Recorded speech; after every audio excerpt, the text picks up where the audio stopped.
Picture this: England, 1450, a time of struggle and hardship for most, but not for everyone. In a grand estate, surrounded by luxury, a young woman named Sophie was born. She lived a life of privilege, never knowing a day of work, her world filled with silks, banquets, and leisure. Her every need was met, and the harsh realities of the world outside her gilded cage were just stories told by servants. Sophie's life was a fairy tale, but as we all know, every fairy tale has a dark chapter. On her 20th birthday, Sophie's world was shattered. In a cruel twist of fate, she was kidnapped, her identity stolen, her freedom snatched away. Thrown into a life she couldn't have imagined, she was forced to work as a maid in a cold, unforgiving household. The soft hands that had only known embroidery needles and fine china now scrubbed floors and mended torn clothes. The days were long, the work was grueling, and her master was a man of cruel temperament. Yet, within Sophie, a fire was kindled. The pampered girl was gone, and in her place, a survivor began to emerge. For 6 long years, she endured. Every day was a lesson in resilience, and every night she secretly planned her escape. Hope was a flicker in the darkness, a promise she made to herself that this would not be her end. Just when the flame of hope was beginning to dim, a new light entered her life. His name was David, a young trader of 24 with kind eyes and a spirit as free as the open road. Though they had never formally met, their paths crossed in fleeting moments, a shared glance in the marketplace, a brief, kind word exchanged. It was a connection that defied logic, a bond forged in stolen moments. Love, as it often does, blossomed in the most unlikely of places. David saw past Sophie's maid attire. He saw the strength and spirit within her. He became her secret confidant, a beacon of hope in her desolate world. His visits were risky, but they were the air she breathed, reminding her of the life and love that existed beyond the walls of her servitude. Their love story, however, was destined for tragedy. One evening, Sophie's master, a man fond of his wine cellar, flew into a rage. A few bottles of his finest vintage were missing. In his drunken fury, he needed a scapegoat, and his eyes fell upon the young trader who had been seen speaking to his maid. Without proof, without a fair trial, David was accused of theft. The punishment was swift and brutal. David was hanged. Sophie watched, her heart breaking into 1,000,000 pieces as the one light in her life was extinguished by a senseless act of injustice.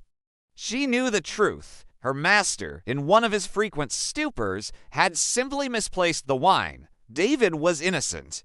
The grief that washed over her was immense, but beneath the sorrow, a new feeling took root, a burning, unyielding desire for justice. Heartbroken but not defeated, Sophie's grief transformed into resolve. David's memory fueled a new, more desperate plan. This was no longer just about her own freedom. It was about avenging an innocent man and holding a powerful man accountable. Her 6 years of quiet observation had not been in vain. She knew the layout of the estate, the guards' routines, the moments of lax security.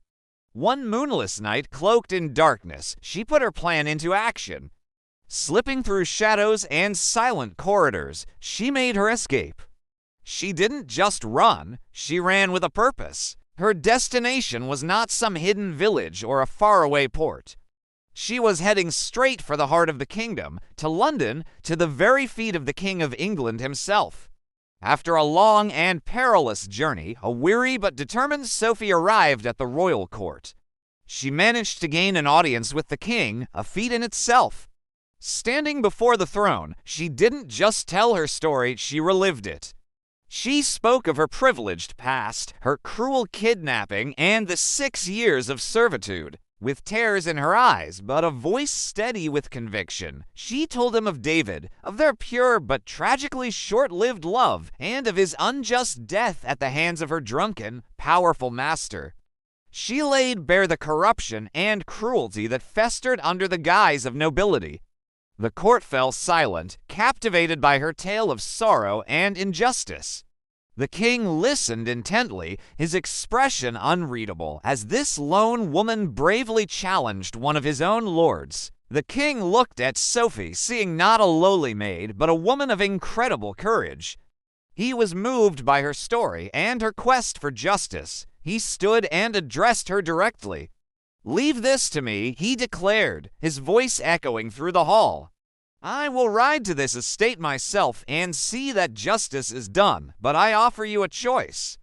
If I do not make it back, your testimony and bravery will be your legacy. You will become the new head of England's law and order to ensure no one suffers as you have. However," he continued, "if I do return, you will be welcomed into my royal family. No law in England will ever apply to you again. You will be truly and utterly free." It was an extraordinary offer, a future beyond anything she could have dreamed of. Freedom, power, safety all within her grasp, but for Sophie, this wasn't enough. It wasn't about her own safety or status anymore. This was about David. This was about ensuring that the man who had destroyed her happiness faced justice directly, and she needed to be there to see it. Trusting no one, not even the king, to deliver the justice she sought, she made a bold decision.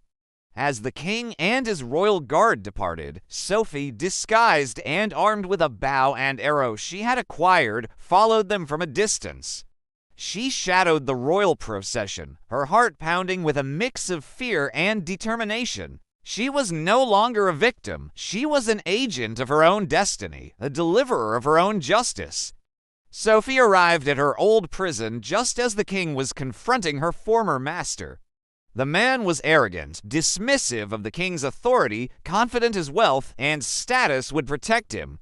He denied everything, sneering at the accusations.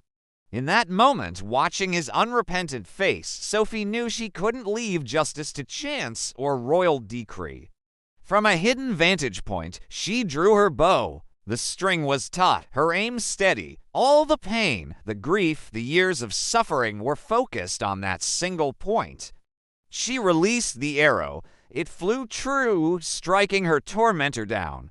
A gasp rippled through the onlookers. A common woman had done what thousands had only ever dreamed of, what an entire kingdom was too scared to do. She had single-handedly brought a tyrant to justice. The king turned and saw Sophie, bow in hand, a look of fierce resolution on her face. He saw not a criminal, but a hero. He saw the will of the people embodied in one woman's courageous act. Instead of punishing her, the king was awestruck by her bravery.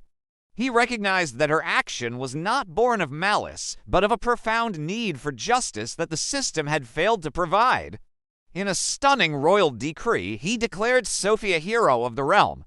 More than that, he made her a saint of England, a symbol of courage and righteousness for all time. Sophie's name was no longer a whisper among servants, but a legend told across the land. She had transcended her suffering and become an icon. She went on to live a long and respected life dedicated to helping the common folk and ensuring the law protected the weak.